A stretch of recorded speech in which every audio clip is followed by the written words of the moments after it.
నమస్తే, welcome to Telugu రాజ్యం. ఈరోజు మనతో పాటు ఉన్నారు సీనియర్ అనలిస్ట్ కేఎస్ ప్రసాద్ గారు. వారితో మాట్లాడేద్దాం. సార్ నమస్తే. నమస్తే అండి. సార్, దేశ ప్రజలందరూ పొదుపు పాటించాలి, డీజిల్ పెట్రోల్ వినియోగం తగ్గేలా వారంతా కార్లను అలానే బైక్లను కొంచెం ఆ వాడకాన్ని తగ్గించి పబ్లిక్ ట్రాన్స్పోర్ట్ వినియోగించాలని చెప్పారు. అలానే ప్రధానమంత్రి గారు కూడా తన కాన్వాయ్లో కొన్ని కార్లను అయితే కట్ చేయడం జరిగింది. సో ఇదే ఇన్స్పిరేషన్గా తీసుకుంటున్నామని చెప్పి రాష్ట్ర ముఖ్యమంత్రి చంద్రబాబు నాయుడు గారు కూడా ఆయన కాన్వాయ్ని అయితే కొంత తగ్గించారు. దానికి సంబంధించి ప్రతిపక్షాల విమర్శ ఏంటంటే, ఇప్పుడు ఆ డ్రోన్ ఆ తగ్గించిన కాన్వాయ్కి సంబంధించిన విజువల్స్ని ప్రత్యేకంగా కొన్ని డ్రోన్స్తో షూట్ చేశారు. మళ్ళీ అక్కడ ఒక దుబారా జరిగింది.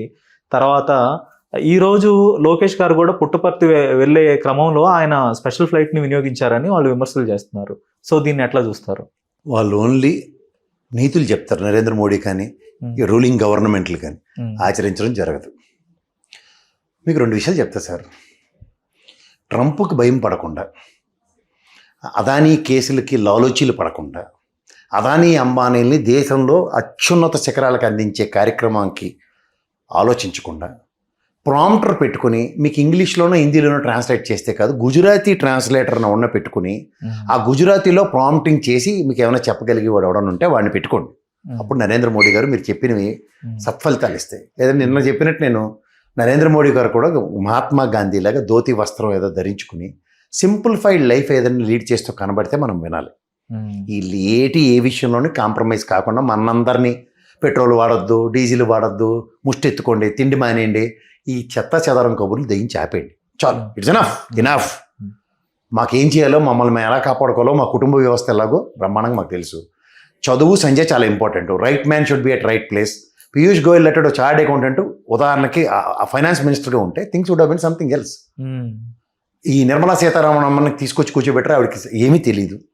సో దీంతో ఆర్థిక వ్యవస్థ పటిష్టం అయిపోతుంది. ట్రిలియన్లు బిలియన్లని ఈ పోస్కోల్ కబుర్లతో కాలక్షేపం చేస్తే కుదరదు.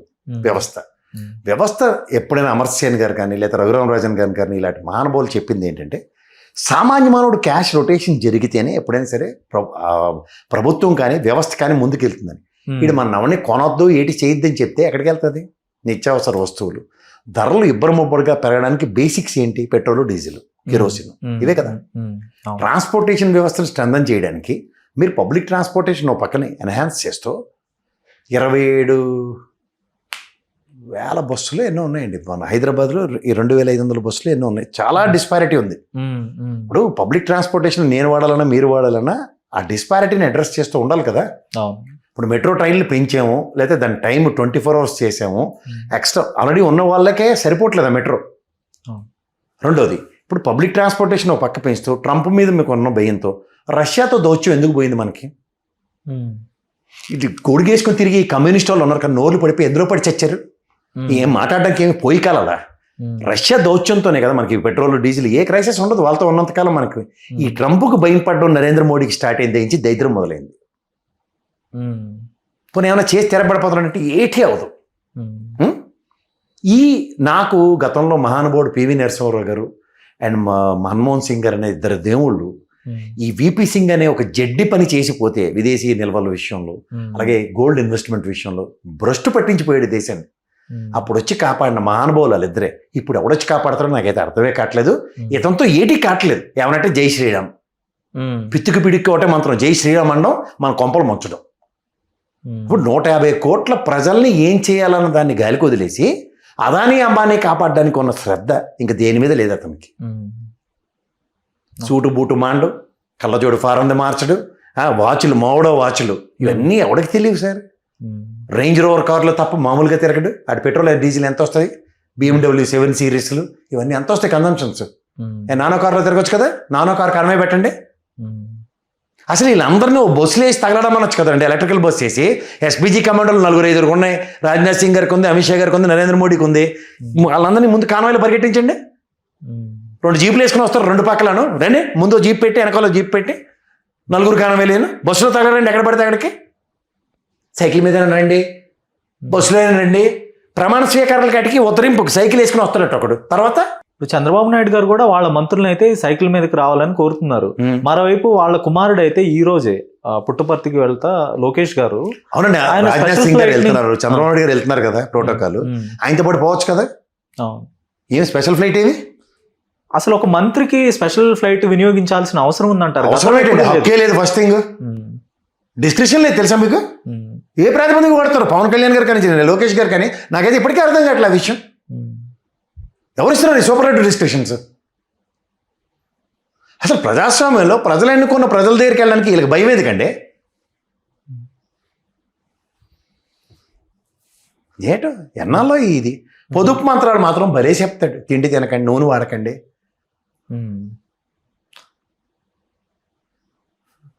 ఇప్పుడు మన కుటుంబ వ్యవస్థలో మా అమ్మ కూడా మమ్మల్ని పెంచిన విధానంలో ఒక కూర, ఒక పప్పు, ఒక చారు లేదా సాంబార్ చేస్తే సాయంత్రం అప్పడాలో లేదంటే ఒక కూరతోనో వేపుడు కూరతోనో అయిపోయిన రోజులు ఉన్నాయి. సాంబార్ గ్యారంటీగా ప్రతి కుటుంబంలో 1.5 డే క్యారీ ఫార్వర్డ్ ఫుడ్. అది ఈక్వల్ టు ఎ డాల్. ఒకవేళ పొద్దున పప్పు చేసినా సాయంత్రం పప్పు చారు. ఇది మన కుటుంబ వ్యవస్థలు. కుటుంబ వ్యవస్థ లేనోడు కుటుంబం గురించి మాట్లాడితే మర్యాద ఉండదని చెప్పండి అందరూ.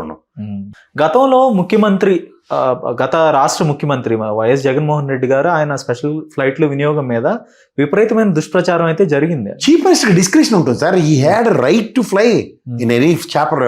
ఆయన చాపర్ యూజ్ చేయడానికి డిస్క్రిప్షన్ ఉంటుంది. చీఫ్ మినిస్టర్కి అది ప్రివిలేజ్. ఆయనతో కంపారిజన్ ఏంటి? ఆయన నా దగ్గర స్టాటిస్టిక్స్ ఉన్నాయి. ఆయన వాడిన వాడకంలో వీళ్ళ ముగ్గురు ఒక క్వార్టర్కి వాడారు. ఆయన సంవత్సరం హెలికాప్టర్కి వినియోగించింది ఒక క్వార్టర్కి వీళ్ళు ముగ్గురు కలిపి వాడారు. అంటే ఇక్కడేమో ముగ్గురు వాడుతున్నారు అనేదే ప్రధాన విమర్శ ప్రభుత్వం. చంద్రబాబు గారికి సర్వ హక్కులు ఉన్నాయి. ఆయన వినియోగించవచ్చు. స్పెషల్ ఫ్లైట్ వేసుకుని వెళ్ళొచ్చు, స్పెషల్ చార్టర్ వేసుకుని వెళ్ళొచ్చు. ఎందుకంటే ముఖ్యమంత్రి సమయం చాలా విలువైంది. అంటే they can use it. But మిగిలిన వాళ్ళకి ఆ హక్కు లేదు, అర్హత లేదు. దయించి దాన్ని డిబేటబుల్ టాపిక్ చేసి ప్రజలకు జ్ఞానం తెప్పించండి దాని విషయంలో. గతంలో ఇలాంటి విమర్శలు వచ్చినప్పుడు లోకేష్ గారి మీద నేను నా సొంత నిధులను వినియోగిస్తున్నాను, ప్రజల ధనాన్ని అయితే నేను వినియోగించలేదని చెప్పారు. అది ఎంతవరకు కరెక్ట్ అంటారు? అది దానికి సంబంధించిన ఎక్స్చెక్కర్ బిల్స్ ఉన్నాయి నా దగ్గర ఉన్నది. అది నేను రేపు మీకు ఫార్వర్డ్ చేస్తాను, చూసి వేయించండి దానికి అట్లా. ఓకే. విత్ టైమింగ్స్తో ఉన్నాయి. వాళ్ళు బేగంపేట ఎయిర్పోర్ట్ నుంచి ఎగురుతుంది. Saturday Sunday they will come back here. ఇటీవల ప్రధానమంత్రి నరేంద్ర మోదీ గారు హైదరాబాద్ వచ్చినప్పుడు ఏపీ ముఖ్యమంత్రి చంద్రబాబు నాయుడు గారి ఇంటికి కానీ పవన్ కళ్యాణ్ గారి ఇంటికి కానీ వెళ్ళారు. అది హైదరాబాద్లోనే జరిగింది. కానీ వీళ్ళ పరిపాలన అంతా కూడా వీళ్ళు సంబంధించిన రాష్ట్రం మొత్తం ఆంధ్రప్రదేశే. కానీ వాళ్ళ ఇళ్ళు మాత్రం వాళ్ళ పర్మనెంట్ స్థలాలు, వాళ్ళకి సంబంధించిన ఆస్తులు అంతా కేర్ ఆఫ్ అడ్రస్ అంతా ఇక్కడే ఉంది అనేది ప్రతిపక్షాల నుంచి వస్తున్న విమర్శ. ఏమంటారు? ఆయన ఇంటికి వెళ్ళి తిన్నాడు, పప్పు తిన్నాడు, పవన్ కళ్యాణ్ పరామర్శించి సంతోషం. తర్వాత సాయంత్రం జంకానా క్లబ్కి వెళ్ళి మొత్తం గ్రౌండ్కి వెళ్ళి మొత్తం కొంప ముంచాడు అందరూ. విను ఎలక్షన్లు అయిపోయిన దగ్గర నుంచి ఒక్క పట్టుకొని తిరుగుతుండే, ఎప్పుడు పెంచేద్దాం డీజిల్ రేట్లు, పెట్రోల్ రేట్లని. ఒక్క పట్టుకొని తిరిగి మాకు మీద కక్ష సాధింపు చర్యలు. నేను లక్షలు చెప్తున్నా, 1500 కోట్ల నష్టం వచ్చిందట 3 కంపెనీలకి. ఏది ఐఓసీకి, ఐబీపీకి. వాళ్ళకి నష్టం వస్తే మాకేటి సార్ ఈ బాధ? సారీ, మీకు అత్యంత ఆత్ముడైన అంబానీకి కూడా కొంప మూలిపోయినారు. ఎందుకంటే ఆంధ్రప్రదేశ్ నుంచి గ్యాస్ ఎత్తుకుపోయాడు కదా మొత్తం అంతాను. ఏంటంటే క్రైసిస్లో ఆంధ్రప్రదేశ్కి తిరిగి అయితే రాష్ట్రం దేశం అందరికీ వాడడానికి ఎందుకు ఇవ్వట్లేదు సబ్సిడైజ్డ్ రేట్లు?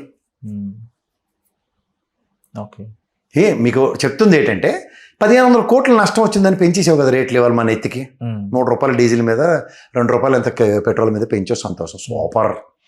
మీ దిక్కుమాల అడ్మినిస్ట్రేషన్ మీకు మీరే జోహార్. విపి సింగ్ గారు పెద్ద అన్నయ్య, మీరు తమ్ముడు. విపి సింగ్ తమ్ముడు అని అర్థమైపోయింది నాకైతే నరేంద్ర మోడీ. సో ఈ క్రైసిస్లో ఇంతకన్నా ముందు బ్యారల్ క్రూడ్ ఆయిల్ రేట్లు అవన్నీ తక్కువ అయినప్పుడు ఆయిల్ కంపెనీలకు వెచ్చలవిడి ప్రాఫిట్లు వచ్చాయి కదా.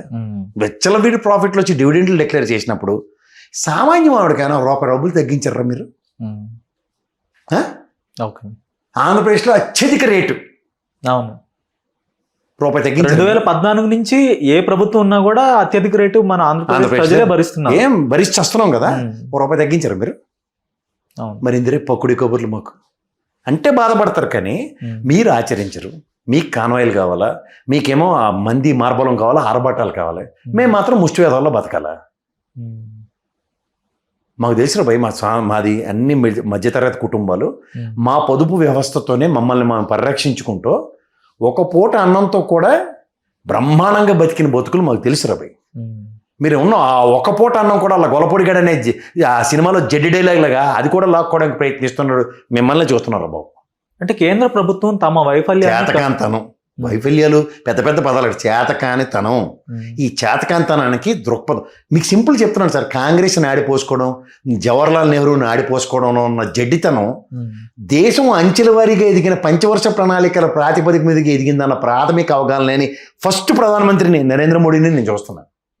మీకు మొమ్మటం లేదు ఆ విషయం. నేను ఎందుకు చెప్తున్నానంటే దేశం ఎదుగుదల, ఒక రైల్వే రంగం కానీ, టెలికాం రంగం కానీ, ఏ రంగమైనా మీరు చూసుకోండి, ఉక్కు పరిశ్రమలు కానీ, లేదంటే విద్యుత్ రంగం కానీ, these are all sensations are been created by basing on పంచవర్ష ప్రణాళికలు. అలా అంచెల వారీగా దేశవ్యాప్తంగా ఎదిగిన విధానంలో వీళ్ళు దిక్కుమాల అతి గతి లేని దైద్రగొట్ నీతి ఆయోగం తీసుకొచ్చి చెడుగు తక్కువ మేళాన్ని అందులో కూర్చోపెట్టి దేశాన్ని భ్రష్టు పట్టిస్తున్నారు. ఇప్పుడు కూడా మనం తేరుకోపోతే ఎవడో వీళ్ళు కండువాలు వేసుకుని ముష్టి వల్ల తిరుగుతుంటారు కదా మార్కెట్లో, నోర్లు ఇప్పుడు మాట్లాడండి, లొసుగులు తీయండి బయటికి. కమ్యూనిస్ట్ పార్టీ ఎలాగో చచ్చిపోవడానికి సిద్ధంగా ఉన్నారు. నారాయణ రాఘవులు ఇలాంటి మైకులు తీసుకుని మాట్లాడండి. ఎప్పటికైనా సిగ్గుపడి కావాలంటే కోడి బిర్యానీ రోజు పంపిస్తాను నేను. ఇప్పుడు నేను అంటుంది ఏంటంటే క్రైసిస్ అన్నదాన్ని నిప్పుల్లోకి తోచినోడు నరేంద్ర మోడీ ప్రభుత్వం. దీనికి మనకి రష్యాతో సత్సంగం, నీకేంటి obligation? Why are taking American obligation? నీకేమన్నా మనం దౌత్యం అని బాండెడ్ లేబర్లో ఏమైనా అమెరికా మహాతల్లి ఇందిరాగాంధీ వెళ్ళి మొహం మీద గల్ల నిసిరి వచ్చింది బయటికి. నీకు అప్పుడు ఇది లేదా? 56 ఇంచుల ఛాతీ కదా నీకు. 56 ఇంచుల ఛాతీ దేనికే? దేశాన్ని పణంగా పెట్టడానిక? నోట్లో నాలుగు లేదని మన్మోహన్ సింగ్ గారిని అవహేళన చేసావు కదా. ఆ మహానుభావుడు పెట్టిన భిక్ష ఈ రోజు దాకా పివి నరసింహారావు గారు, మన్మోహన్ సింగ్ గారు పెట్టిన ఆర్థిక ప్రణాళికాబద్ధంగా నడుచుకున్న దేశంలోనే ఈ రోజు అందరూ పట్టడాన్ని తినగలుగుతున్నారు. ఎవడన్నా కాదని రమ్మని తొడకొట్టు చెప్తున్నా, నాతో డిబేట్ చేయడానికి నేను సిద్ధంగా ఉన్నా. ఏం మాడుతున్నారు? Cash rotation ఆపేస్తారా? మళ్ళీ మనమాట గోల్డ్ మనం వెళ్ళి మార్కెట్లో కొంటాం సార్, మన డబ్బులే కదా, ఎత్తుకొచ్చిన డబ్బులు కాదు కదా. గోల్డ్ షాప్ వాడికి గోల్డ్ సప్లై పర్ఫెక్ట్గానే అవుతుంది కదా. దీని మీద కంట్రోల్ పెట్టి అది ఖచ్చితంగా బ్యాంక్ వచ్చేలా చేయి. క్యాష్ రొటేషనే కదా. నీకు చేతనైతే బ్యాంక్లో డిపాజిట్ చేస్తే డబ్బులు ఎత్తేస్తున్నావు కదా, సిగ్గుపడి ఆపు. డబ్బులు విత్డ్రా చేస్తే డబ్బులు దోచేస్తున్నావు కదా, సిగ్గుపడి ఆపు. ఇప్పుడు నేను బంగారం కొన్నది ఉదాహరణకి నా దగ్గర క్రైసిస్ అన్నప్పుడు నేను బ్యాంకులోనే కుదువు పెడతాను. కుదువు పెట్టినప్పుడు ఇంట్రెస్ట్ రేట్ నేను స్లాష్ చేస్తున్నాను. దీనివల్ల నీకు సురక్షితంగా గోల్డ్కి ఇన్సూరెన్స్ కూడా నేను కాన్సెప్ట్ క్రియేట్ చేస్తున్నాను. ఇలాంటివేవో మనకి హైపోథెటికల్గా ప్రజల్ని పరిరక్షించే కార్యక్రమానికి తెరలేపుకుంటే ఎక్కడికి వెళ్తుంది? గోల్డ్ నిల్వలు నీకు ఆటోమేటిక్గా బ్యాంక్ పరంగా పెరుగుతూనే ఉంటాయి. సామాన్య మానవుడు క్యాష్ రొటేషన్ గోల్డ్ పెళ్లికో దేనికో తలతాకట్టేటనే కొంటాడు సార్. పెళ్లి కార్యక్రమంలో గోల్డ్ ఇవ్వకుండా ఎవరు ఆగరు సామాన్య ప్రజలు.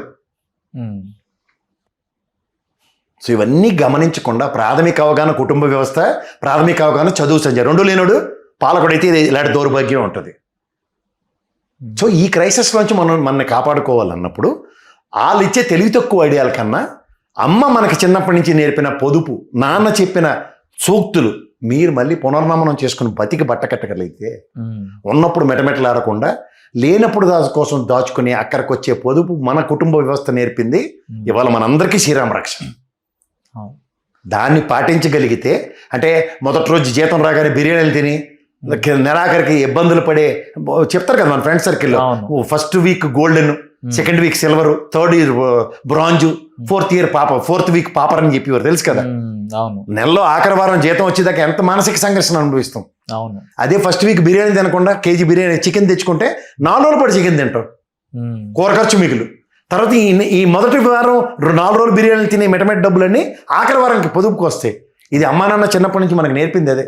చికెన్ రేట్లు పెరిగాయి లేదా కూరగాయల రేట్లు పెరిగాయి అన్నప్పుడు చిన్నప్పుడు మన అమ్మ నాన్న గుడ్డులో చికెన్ కలిపి, చికెన్ గుడ్డు అండ్ బీరకాయ, గోంగూర మాంసం, ఇవన్నీ ఎక్కడి నుంచి వచ్చాయి? కుంతిదేవి వారసులం మనం. అదే భీముడు కానీ పోషించలేక కనిపెట్టిన మంత్రాలు ఇవన్నీ. ఆకుకూరలు, వెజిటబుల్స్ అని నేను అప్పటిదాకా ఓన్లీ నాన్ వెజిటేరియన్ ఉండేది. అలా మనకి ఇప్పుడు ఈ పొదుపు వ్యవస్థలో 4 రోజుల పాటు చికెన్ తిన్నాం, మన దగ్గర బీరకాయ చికెన్, రెండు గరిటెలు బీరకాయ కూరను, 2 చికెన్ ముక్కలు ఉంటాయి.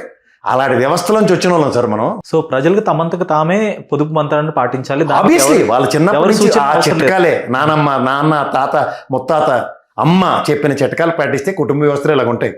అదే మన గొప్పతనం, మన ప్రైడ్ అదే. అడ్డమైన ట్రాపుల్లో పడొద్దు. అడ్డమైన ట్రాపుల్లోనూ వాళ్ళు చేసి ఆర్భాటాలు వాళ్ళు చేసుకుంటాం, మనకి సూక్తులు చెప్పే వాళ్ళ ట్రాపుల్లో దయించి పడకండి. దానికి జై శ్రీరామ్ మంత్రమే వాళ్ళ దగ్గర ఉంది. మన శ్రీరామ రక్ష అమ్మ నాన్న నేర్పింది అదే.